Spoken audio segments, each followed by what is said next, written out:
What is the mark of the beast? You know, a lot of people ask that question. In fact, I sat on a plane on the way from Atlanta to Knoxville, and the man I sat next to, he said, "What's the mark of the beast?" And we had quite a Bible study there.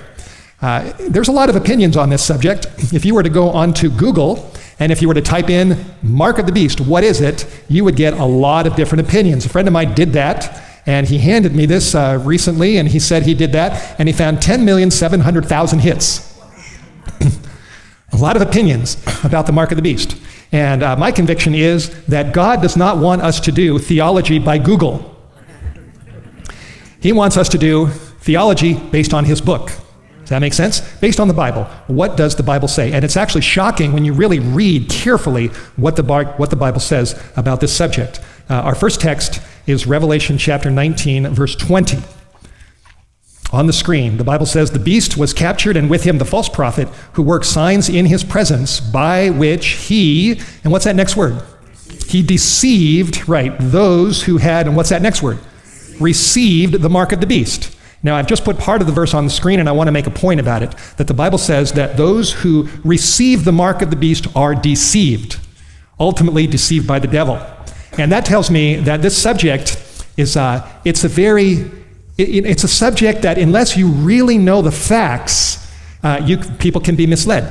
And the Bible says that the majority of the world are going to be deceived about the mark. They don't really know what they're doing. Like when Jesus prayed as he hung on the cross, he said, "Father, forgive them, for they know not what they do." They don't know what they're doing. So this is a deceptive subject that we need to study very carefully from the Bible, so we know the facts about this. Do you think that when governments around the world finally enforce the mark, do you think they're going to say to their citizens, "Brace your neck," or "Give me your hand"? You know, where do you want the mark of the beast? In your forehead or in your hand? Take your pick. Do you think that governments are going to say that? No, they're not going to say that, because they don't use those words, mark of the beast. These are code words that are given to us in the book of Revelation that we must interpret based on our study of the Bible so we can understand what these things mean. Now, here's something very, very interesting. When you read the book of Revelation and look at what it says about the forehead, there are many places that talk about the forehead, and it's not just the devil's people that get a mark in their forehead, but God puts his name or his seal in the foreheads of his people as well. So everybody eventually gets something in the forehead. You can jot these verses down: Revelation 7, verse 2 and 3, chapter 14, verse 1, 22, verse 4, and then on the mark of the beast side, Revelation 13, 16, and 17, and chapter 14, verse 9. And let's just take a look at 22:4. Revelation, just go down a couple chapters from chapter 19, where we started, and look at Revelation 22, verse 4, just for me to prove this to you, that everybody gets something in their foreheads, not just the mark. Revelation 22, verse 4 talks about God's people who are saved and who are with Jesus for all eternity. And the Bible says they shall see his face, and his name shall be where? In their foreheads, right. The name of God is going to be in the foreheads of his people. Now, do you think this means that if we all get to heaven, that if I walk up to you or you walk up to me, that you're going to see some writing on the skin of my forehead between my eyes and above my nose? Are we all going to have something written on our skin? Or do you think that maybe God is trying to tell us something deeper, something that's more than skin deep, when he says he puts his name on our foreheads? If you study this out, Exodus chapter 34 talks about the character of God is his name. He revealed his character to Moses: merciful, gracious, patient, full of truth. He's merciful, he's just. That's his name. And when the Bible says he puts his name in the foreheads of his people, it means he writes into, guess what part? Into your head, inside your mind. He writes his character, he writes his truth. So the forehead really represents the mind, how you think. And so what do you think the hand represents? What you do, your actions. That's right. The mark of the beast is something much deeper than just skin. It goes down into people's souls, into their hearts, into their minds, and into their actions. Now, let's turn to Revelation chapter 14. Revelation 14. Here behind me, you see this big, beautiful banner that we had created for this seminar, and you can see right in the middle here 3 angels. And those 3 angels are found in Revelation in chapter 14, verses 6 to 12. Revelation 14, 6 to 12 talks about 3 angels with messages that go out to the whole world. And I've been studying the mark of the beast for a long time. I've discovered that the mark of the beast is mentioned 8 times in the book of Revelation, but there's only one section that really goes into the details that help us to understand what the issues are. And it is Revelation chapter 14, verses 6 to 12, the messages of the 3 angels. And these are really the key to understanding this. The 3 angels represent God's last warning message to the world. Every time God does something big in human history, he sends a message. He did it in the days of Noah. Before the flood came, he raised up Noah and gave him a message, calling people into a boat that had 3 stories, three floors. Before Jesus began his public ministry, God raised up John the Baptist, gave him a message to prepare the way for Jesus' first coming. And as we get closer to the final crisis of the mark of the beast, God sends 3 angels to help people to understand what the real issues are. It's kind of like a 3-story boat, like in the days of Noah. 3 angels. And as you look at these 3 angels, in my Bible, I've got a New King James Bible. In chapter 14, there's a couple of headlines or headings, and it says the proclamation of the 3 angels. I know you can't read that. You don't have that good of eyesight. But that's what my Bible says. 3 angels. The first angel is mentioned in verses 6 and 7. The second angel is in verse 8. And then verse 9 says a third angel followed them, saying with a loud voice. So we have 3 angels. Now, I'm just going to go through this quick because I've got a lot to do.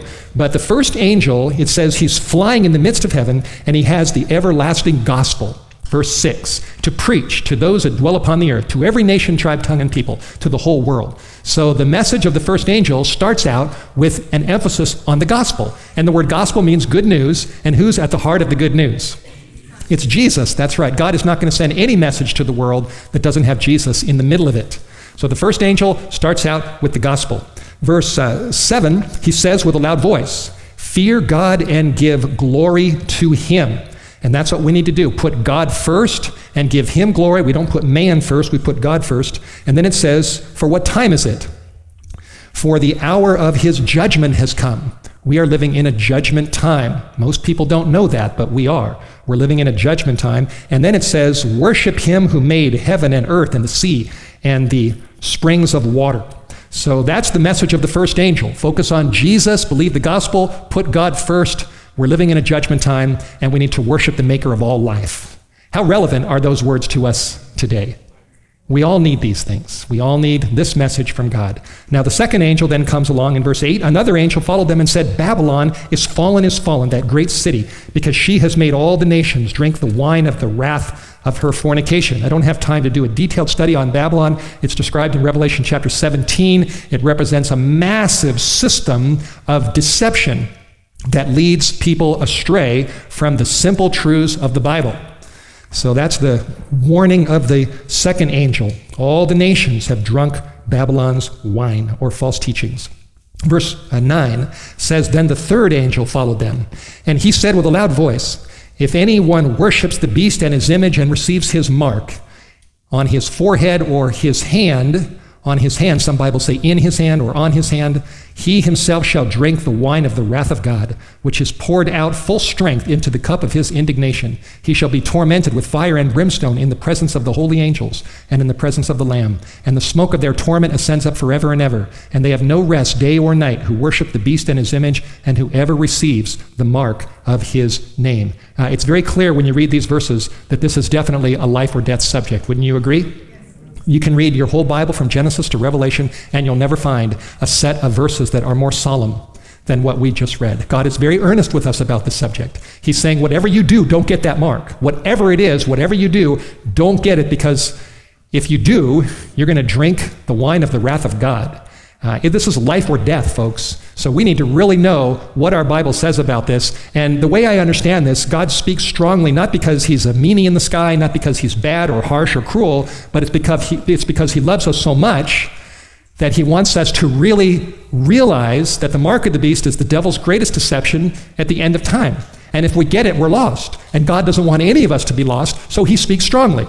I've got a little girl, she's 8 years old, and if she was walking out in the middle of the road and a truck was coming right toward her, would I whisper on the side of the road, Abby, psst, psst, you need to get out of the road, sweetie? Would I do that? No, I would shout, and if I had to, I would run out there, grab her, throw her off the side, and take the truck myself. I would do whatever I could do in order to save my little girl. And God is the same way. He's doing everything he can possibly do. In fact, he sent his own son to drink the cup of wrath in the Garden of Gethsemane and on the cross for us. Jesus said, Father, take this cup from me. If there's any way, if I have to drink it, I'll drink it, but your will be done. And Jesus drank that cup because he loves us. He suffered for us because he loves us, and he does not want us to get the mark. But he speaks very, very strongly. Now, verse 12, notice verse 12. At the end of verse 11, it talks about the mark of his name, whoever gets the mark. And then verse 12 says this, here is the patience of the saints. Here are they that keep the commandments of God and the faith of Jesus. That's why we have commandments here on this banner, this backdrop, and then we have the cross. This is the context of the three angels, the context of the mark of the beast. God describes the people who don't get the mark in verse 12. Verse 9 to 11 talks about those who get it. Verse 12 talks about those who don't. And those who don't, it says, they keep the commandments of God and they have the faith of Jesus. And we'll unpack that a little bit as we go along.